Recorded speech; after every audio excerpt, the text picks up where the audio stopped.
Bismillahirrahmanirrahim. Assalamualaikum warahmatullahi wabarakatuh. Waalaikumsalam warahmatullahi wabarakatuh.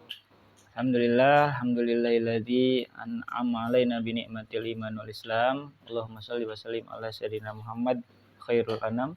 Shalatu wassalamu ala sayyidina Muhammad wa ala alihi wa ashabihi wa tabi'in ala dawam. Asyhadu an la ilaha illallah wa la syarika lah wa asyhadu anna Muhammadan rasulullah nabiyyi ba'dah. Alhamdulillah Bapak-bapak, kita ketemu lagi di diskusi fikih kita. Nah, kebetulan hari ini kita mau bahas tentang bab puasa. Nah, ini sebagai persiapan, sebagai bekal kita, karena insya Allah 1 bulan lagi kita mau kedatangan tamu agung, yaitu bulan suci Ramadan. Mudah-mudahan dengan belajar tentang puasa ini bisa meningkatkan kualitas puasa kita di bulan Ramadan nanti. Seperti biasa kita awali dengan bertawasul kepada Rasulullah dan menghadiahkan Fatihah untuk sahibul kitab Fathul Muin ini. Ila hadratin Nabi Mustafa sayyidina Muhammadin sallallahu alaihi wasallam wa ala alihi wa sahbihi wa dzurriyyatihi wa zibatul kiram. Summa hadatan ila ruhi ila Syekh Zainuddin Al-Maribali Al-Fanani usulhim wa furhim wa silsilatin. Syalillahi lahumul Fatihah. A'udzu billahi minasyaitonir rajim. Bismillahirrahmanirrahim. Alhamdulillahirabbil alamin arrahmanir rahim maliki yaumiddin. Iyyaka na'budu wa iyyaka nasta'in. Ihdinas siratal mustaqim. Siratal ladzina an'amta 'alaihim ghairil maghdubi 'alaihim waladdallin. Amin.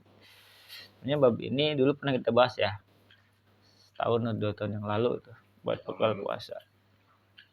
Babus shaum, bab tentang puasa. Apa arti puasa? Huwa lughatan al-imsaku. Puasa menurut lughat atau bahasa yaitu menahan. Wa syar'an, sedangkan menurut syara, menurut kaidah Islam, imsakun an muftirin bisyurutihil atiyah. Yaitu menahan nafsu dari setiap yang membatalkan puasa dengan memenuhi syarat yang nanti akan dijelaskan. Jadi itu puasa. Puasa itu nahan diri. Nahan makan, nahan minum, nahan ghibah dan seterusnya. Kapan pertama kali puasa ini diwajibkan? Wa furidha fi Sya'bana fi sannati tsaniyah minal hijrati. Puasa ini diwajibkan pada bulan Sya'ban tahun kedua Hijriyah. Jadi Nabi Muhammad SAW mengerjakan puasa Ramadannya hanya 9 kali. Ya, 9 kali terus beliau langsung wafat. Jadi tahun kedua Hijriyah beliau wafat tahun 11 kalau salah. Nah, dari 9 kali puasa Ramadan yang dikerjakan oleh Rasulullah beserta para sahabat, 8 kalinya yaitu 29 hari. Dari 9, 8 bulannya atau 8 tahunnya itu pas Ramadannya cuma 29 hari. Sedangkan yang 1 tahun itu yang 1 Ramadan itu 30 hari genap ya, bulan Ramadannya.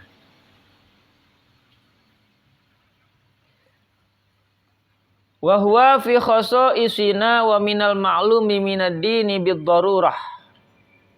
Puasa Ramadan itu merupakan sebagian dari ketentuan bagi umat Islam, umat Nabi Muhammad Sallallahu Alaihi Wasallam, dan termasuk kewajiban yang telah dimaklumi dari agama dengan jelas. Makanya masuk ke dalam rukun Islam. Jadi sudah maklum sekali ketika kita bicara tentang Islam, di situ ada shaum Ramadan. Mana lagi dalilnya? Nah, ini masyhur Al-Baqarah ayat 183 sampai 184. Allah berfirman, Bismillahirrahmanirrahim. Ya ayyuhalladzina amanu, wahai orang-orang yang beriman. Kutiba alaikumussyam, diwajibkan atas kamu berpuasa. Kama kutiba alal ladzina min qablikum, sebagaimana diwajibkan atas orang-orang sebelum kamu. Maksudnya sebelum kamu ini umat-umat Nabi sebelum umat Nabi Muhammad juga ada perintah puasa. Cuman waktunya berbeda. Kayak Nabi Daud puasanya itu sepanjang tahun, tapi sehari puasa besok buka, sehari puasa besok enggak, seperti itu. Nah, umatnya Nabi Muhammad dalam setahun itu dikumpulkan dalam satu bulan. Begitu bedanya. Apa tujuannya? Kita disuruh puasa sama Allah. Apa maksudnya? La'allakum tattaqun, agar kamu bertakwa. Jadi puasa ini salah satu ujian dari Allah. Tes dari Allah. Pengen lihat sejauh mana ketakwaan kita, keimanan kita. Ketika orang itu takwanya kuat, maka dia akan ikhlas melaksanakan puasa Ramadan ini. Tapi ketika ketakwaan keimanannya tipis, maka berat Ramadan ini. Ya, yang biasa pagi-pagi sarapan, ya, pagi-pagi udah nasi uduk, apalagi mie ayam 2 mangkok. Ya, itu pasti shock itu hari pertama bulan Ramadan, ya. Tapi karena imannya kuat, niatnya udah tebel, dari malam udah nawaitu shoma ghadin fardolillahi ta'ala, maka insya Allah bisa dilewati. Nah, kalau udah seminggu ke sana mah badan kita udah adaptasi, ya, udah biasa lagi tuh. Jadi tujuannya ujian buat kita yang beriman supaya takwa kita meningkat. Ayyamam ma'dudat, pada hari-hari yang ditentukan, yaitu bulan Ramadan. Yajibu shaumu syahri ramadhana ijma'an bi kamali sya'bana salasina yauman. Para ulama secara ijma', secara global sepakat menetapkan wajibnya puasa ini pada bulan Ramadan. Karena beberapa sebab. Satu, sudah sempurnanya bulan Sya'ban, yaitu 30 hari. Itu ya. Jadi kalau nanti biasanya di kita ada sidang isbat dan seterusnya. Bulan Sya'ban 30 hari. Atau sebab kedua, au ru'yati adlin wahidin. Atau adanya orang adil yang melihat hilal. Walau masturan, walaupun keadilannya mastur, tidak ditampakkan. Lihat apa? Hilalahu ba'dal ghurubi, melihat bulan setelah matahari terbenam. Idza syahida biha indal qadhi, bila mempersaksikannya di hadapan hakim, walau ma'a itbaqi ghaimin, walaupun keadaan cuaca pada saat itu mendung. Jadi ada 2 sebab Ramadan itu masuk. Yang pertama, bulan Sya'bannya sudah sempurna. Yang kedua, ru'yatul hilal. Orang sudah melihat hilal ataupun bulan kecil, penanda pergantian bulan sudah masuk. Ataupun dengan cara yang satu lagi, yaitu menggunakan ilmu falak. Sabda Rasulullah sallallahu alaihi wasallam, sumu li ru'yatihi, berpuasalah kamu karena melihat bulan. Wa aftiru li ru'yatihi, dan berbukalah kamu karena melihatnya pula.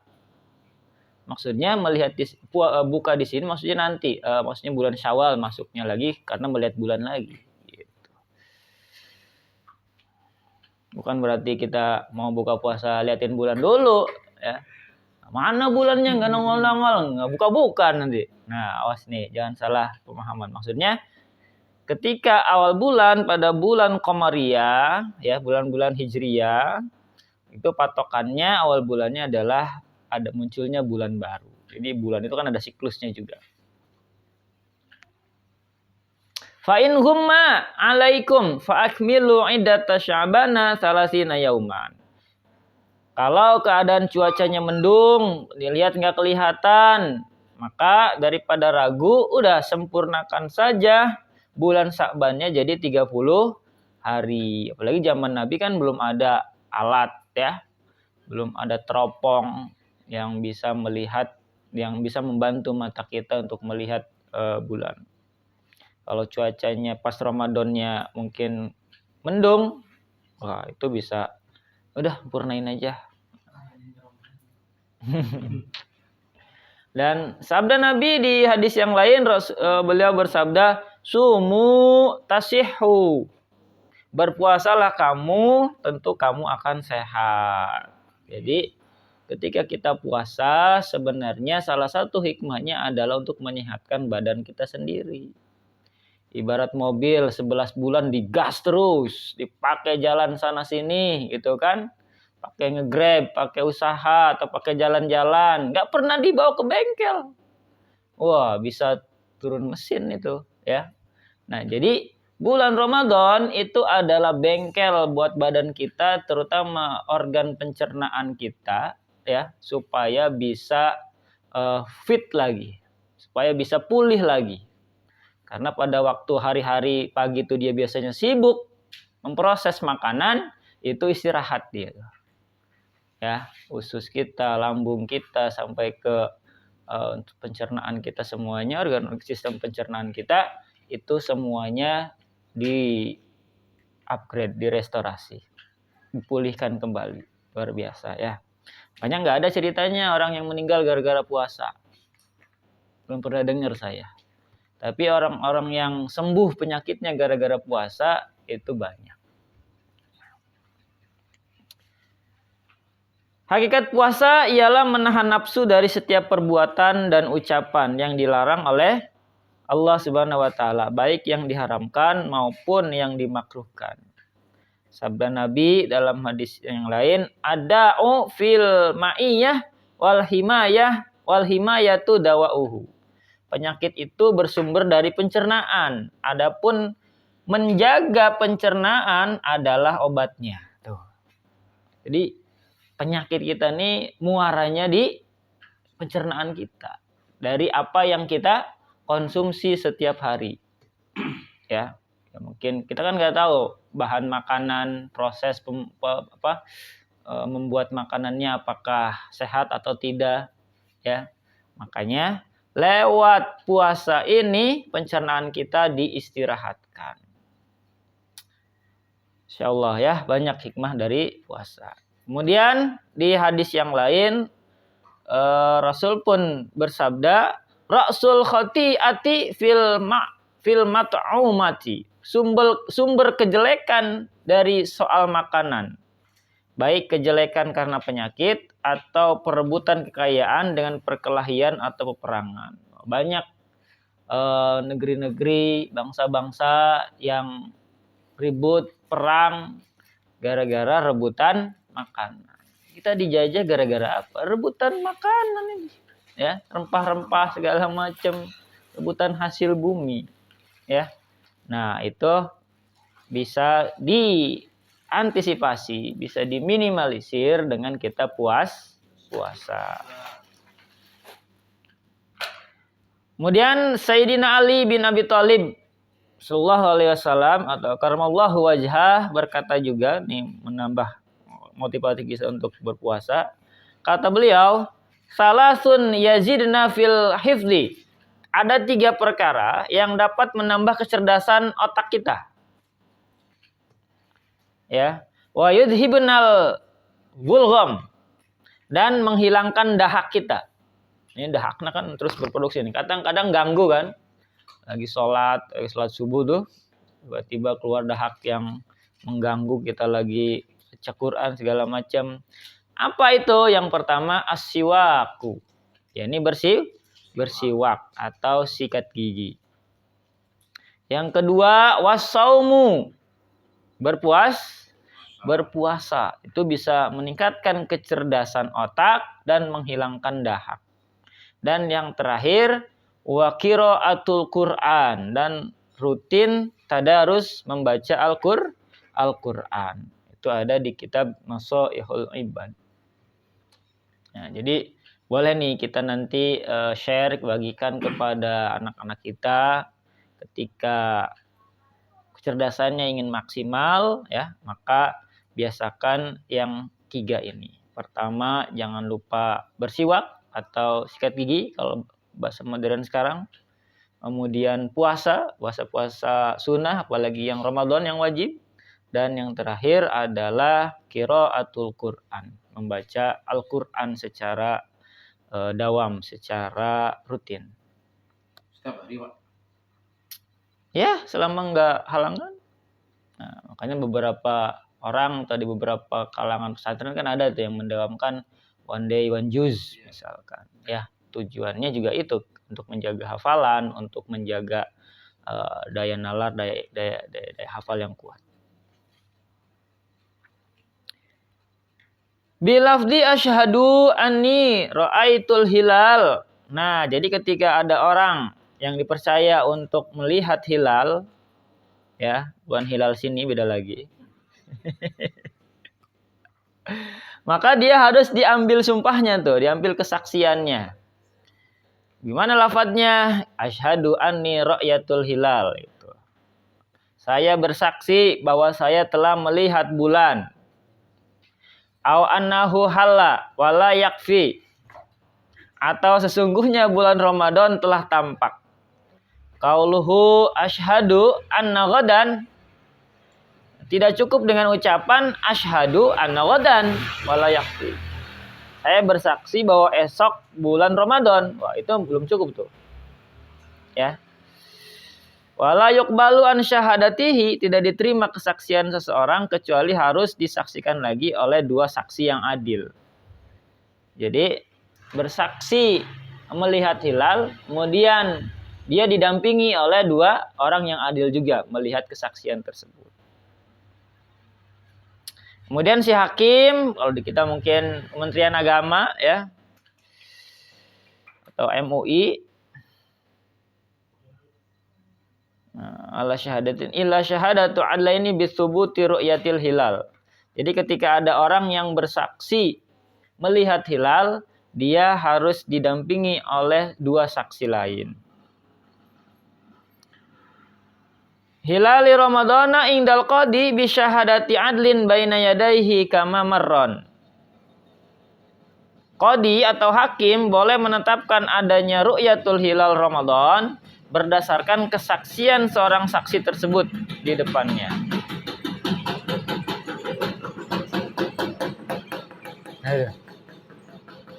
Seperti hakim mengatakan berdasarkan kesaksian ru'yah hilal saudara fulan, saudara A, kami tetapkan jatuh tanggal Ramadan pada hari berapa misalkan di kalender Masehinya gitu ya. Tahun berapa? Kalau ru'yah itu terlihat oleh dua saksi, cukuplah dengan sumpahnya saja.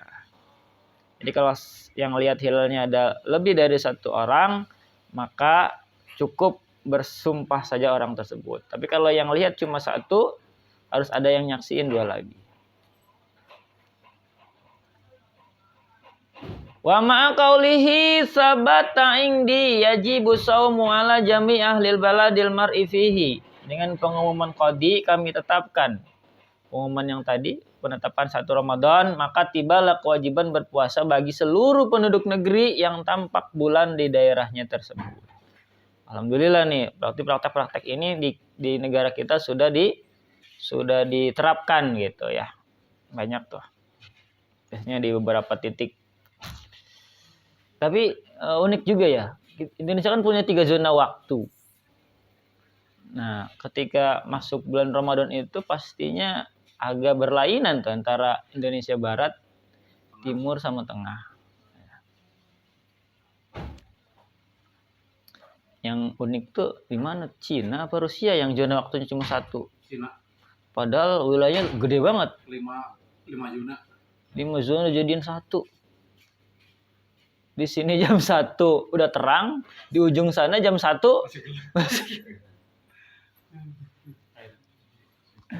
Aduh. Itu untuk perkantoran lebih enak, Pak. Gak ada tutup. Tapi kan nggak akurat gitu.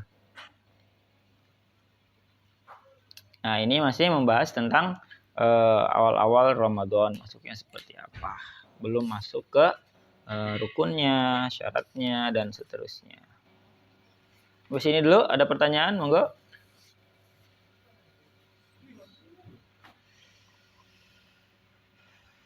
Kalau menanya Pak, Enggak.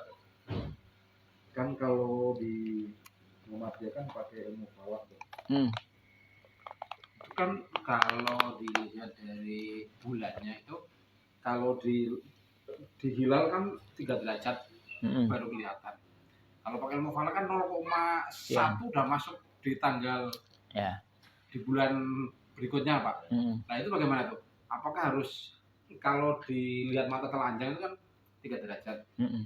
Kalau 0,1 itu bagaimana? Apakah memang udah masuk atau ada standarisasinya minimal berapa?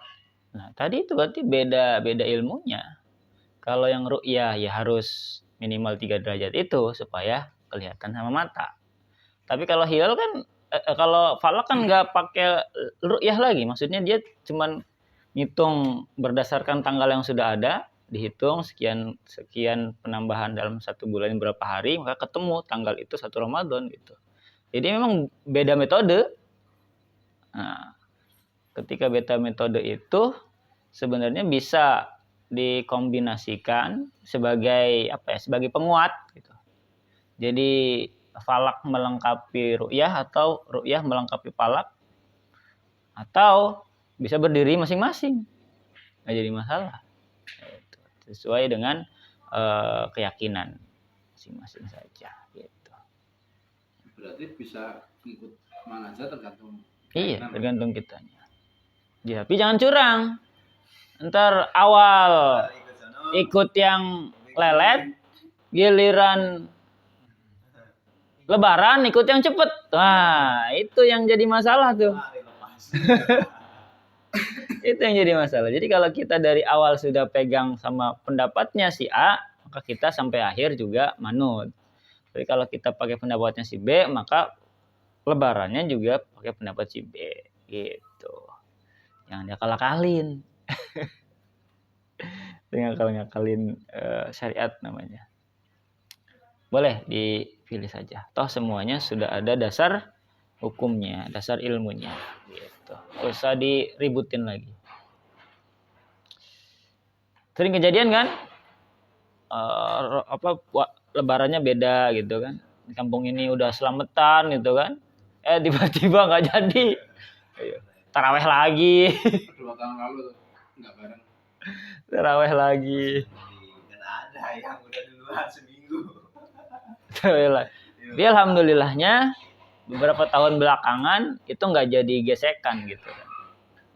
Tapi kalau yang dulu-dulu kan itu rame itu, bisa jadi gesekan itu. Tapi alhamdulillah udah istilahnya moderasinya udah jalan, udah toleransinya udah oke. Tinggal kita punya rujukannya masing-masing saja. Tahun ini alhamdulillah barengan. Terusnya bareng nih. Wakil menterinya ada. Tapi secara hitungannya pas ya. Cukup lanjut? Enggak. Puasa Ramadan. Kan malamnya udah niat ya. Terus sahur udah. Ketiduran tuh. Kebangun jam 9. Terus belum sholat subuh. Masalahnya itu belum mandi junub. Habis ngapain tuh? Ini kayaknya serangan sahur ini.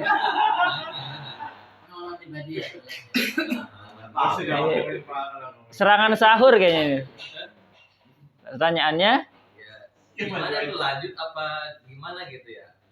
Puasanya tuh sudah nambah lagi. Enggak.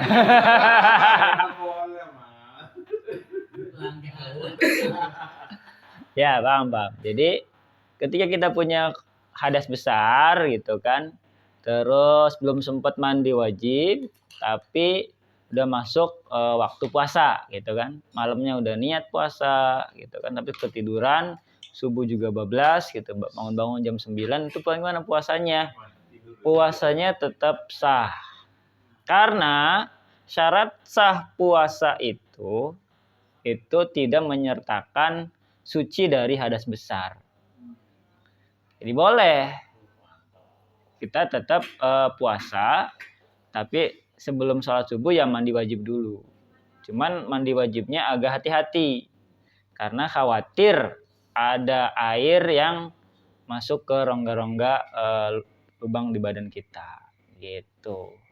Tapi afdolnya sih sebelum subuh ya, setelah sahur mandi wajib. Itu utamanya bagusnya gitu. Ya. Yang penting jangan nambah lagi. Tapi biasanya kan kalau pengantin baru masih tinggal di rumah mertua, wah kikuk tuh. Ini wajib apa? Tapi kalau sudah di rumah sendiri sih aman, harusnya aman. Belum sholat terus gimana tuh Pak Ustaz kalau kayak gitu? Apanya?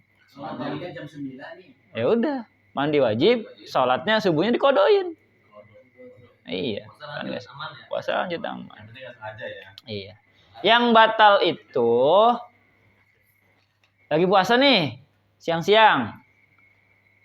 Terus apa? Lupaan buka baju. Panas tapi lu. Keluar mani atau sperma dengan sengaja. Nah, itu batal puasanya. Sengajanya. Tapi kalau nggak sengaja, misalkan siang-siang tidur terus mimpi sampai keluar, itu nggak batal puasanya. Tetap mandi wajib aja, lanjutin puasanya. Nah, mandi wajib tetap, karena itu kalau nggak mandi wajib nggak bisa sholat.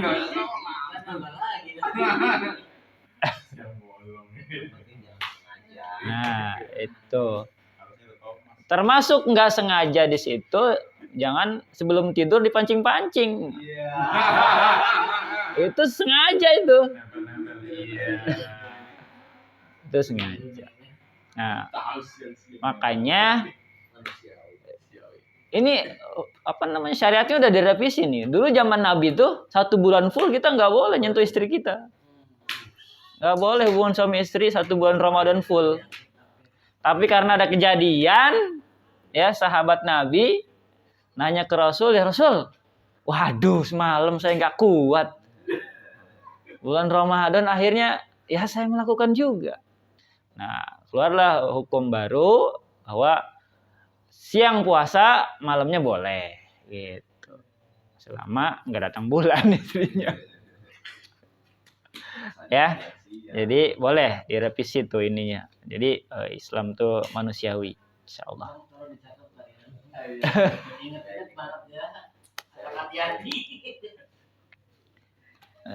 Tapi paling enak beres sahur tuh beresin semua kan, BAB, mandi segala macam, sikat gigi.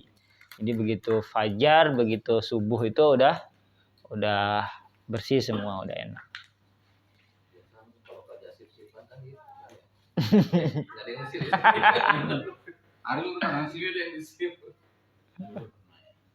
Kalau di sini kerjanya sip aja.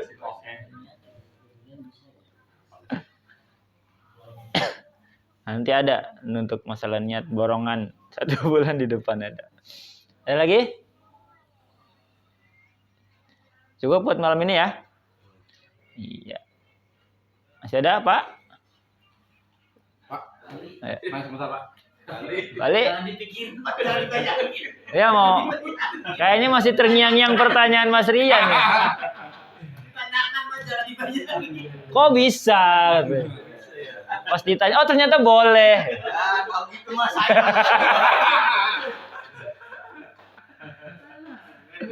Apa Mas? Itu kan syariat puasa kan dimulai dari Tahun kedua Hijriah. 2 Hijriah.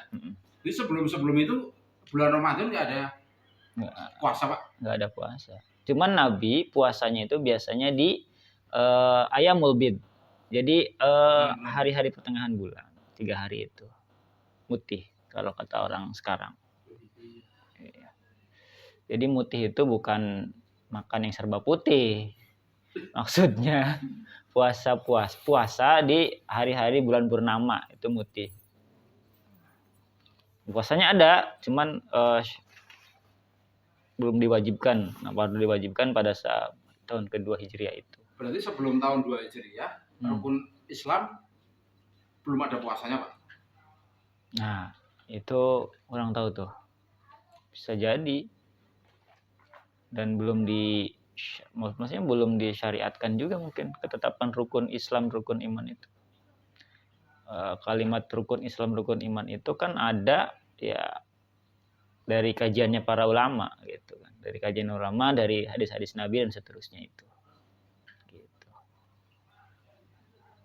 Mungkin karena mungkin istilah rukun Islam itu sendiri hadir setelah tahun kedua Hijriah itu. Kayak sholat juga kan datangnya belakangan pada tahun berapa gitu, pas Isra Mi'raj itu kan. Jadi pertama yang dikencengin tuh ya akidah dulu, akidahnya udah kuat ya, keimanannya udah kuat, akidahnya baru ibadahnya gitu. Karena akidah itu kan jadi fondasinya gitu Mas. Oke, bisa ada lagi? Ya. Minta. Sama ya. Masalah sholat subuh nih Pak Ustaz. Ada pembahasan misalnya sholat subuh kan. Ya, sebenarnya kalau misalnya ketiduran Pak Ustaz, yang bilang atasnya surup ya. Iya. Itu ada yang bilang hukumnya haram itu ya. Apa tuh? Jadi nggak dibolehkan ya. Itu sebenarnya gimana tuh sebenarnya Pak Ustaz ya? Benar kan ya Pak Ustaz? Atau tetap saya bangun nih jam 6 tiba-tiba. Mendingan nggak usah sholat subuh atau sholat subuh Pak Ustaz? Harus dilihat dulu waktu syuruknya dari jam berapa sampai jam berapa. Waktu syuruk itu kan kalau nggak salah dari mulai terbitnya fajar sampai masuk waktu duha. Ya. Nah, nanti sholat subuhnya pas waktu duha saja. Tapi ada lagi yang bilang nggak apa-apa di waktu syuruk karena itu kan ada sebabnya. Sebabnya karena ngodoin sholat subuh. Yang haram itu karena kalau nggak ada sebabnya. Sholat sunnah aja, sholat sunnah mutlak gitu kan. Nah, itu yang diharamkan. Tapi kalau ngodoin sholat subuh ada sebabnya, boleh. Sama kayak kita mau qobliyah subuh, tapi keburu qomat. Sedangkan kita udah rutin qobliyah subuh, itu boleh qobliyahnya di ba'diyah. Jadi setelah subuh itu kan harusnya nggak boleh, nggak ada sholat lagi. Karena kita udah rutin qobliyah subuh, tadi nggak keburu, itu boleh qobliyah subuhnya di qodho di ba'diyah. Jadi dalam arti qodhonya pas di waktu itu Pak Ustaz. Setelah subuh itu apa di? Iya, di setelah subuh itu. Jangan di subuh yang hari berikutnya. Apalagi subuh bulan depan. Kalau bisa di rumah, kalau habis subuh sholat di masjid. Sesat nih. Kalau yang nggak tahu, Tapi kalau yang itu tadi pas waktu suruh Pak itu banyak ulama yang menganjurkan atau masuk sholat duha baru sholat subuh. Itu yang paling banyak yang mana gitu? Dalam hal sholat sunnah, ya. apa sholat subuh? Sholat subuhnya kan kita bangun katakan waktu subuh itu jam 6 sampai setengah 7 lah katakan itu ya. Kita bangunnya 6.10 nih atau 6.15. Terus kita langsung sholat subuh kan ada yang bolehin, ada yang nanti dulu gitu loh. Nah ini yang paling banyak yang mana? Yang ngebolehin.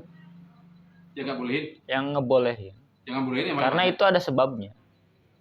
Jadi yang diharamkan itu sholat pada waktu syuruk, sholat sunnah yang nggak ada sebabnya gitu. Tapi kalau karena apalagi itu kan sholat wajib ya, sholat subuh itu sholat subuh qodho itu wajib kita yang harus disegerakan, nggak bisa ditunda. Itu. Atau ada juga kan itu kan masuknya ke waktu-waktu haram sholat ya. Iya. Kayak ba'diyah subuh gitu kan nggak ada tuh, atau ba'diyah asar. Tapi kalau ada sebabnya, misalkan habis sholat subuh ternyata ada ini sholat jenazah, boleh habis sholat subuh langsung sholat jenazah karena ada sebabnya. Jadi yang nggak boleh itu yang sholat sunnah-sunnahnya yang nggak ada sebabnya gitu. Tapi kalau kita pakai bahwa waktu suruh nggak boleh sholat, boleh kan berarti? Boleh saja. Mana tadi ada 2 call itu. Silahkan aja mau pakai yang mana. Tapi khawatirnya kan ada hal-hal yang lain segala macam, lebih baik disegerakan. Ada lagi? Jangan dibayangin. Kata Pak Ali, baru tahu saya. Kalau gitu Ramadan tahun kayaknya mau praktek ya Ramadan dulu. Saya sengaja siang aja mandinya. Kita bulan Ramadan ke istrinya, mama dapat ilmu baru. Iya benar. Habis tarawih aja. Habis tarawih. Itu ya. Rasa dicukupkan karena besok masih harus nyubuh lagi. Wakas subut indal qadi summa qal wallahu alam bissawab. Demikian diskusi kita pada malam Jumat kali ini. Mudah-mudahan ada manfaatnya dan bisa menjadi bekal kita untuk puasa Ramadan tahun ini. Mohon maaf apabila ada penjelasan yang tidak sesuai dengan referensi-referensi yang lain. Bila taufiq hidayah. Assalamualaikum warahmatullahi wabarakatuh. Waalaikumsalam warahmatullahi wabarakatuh.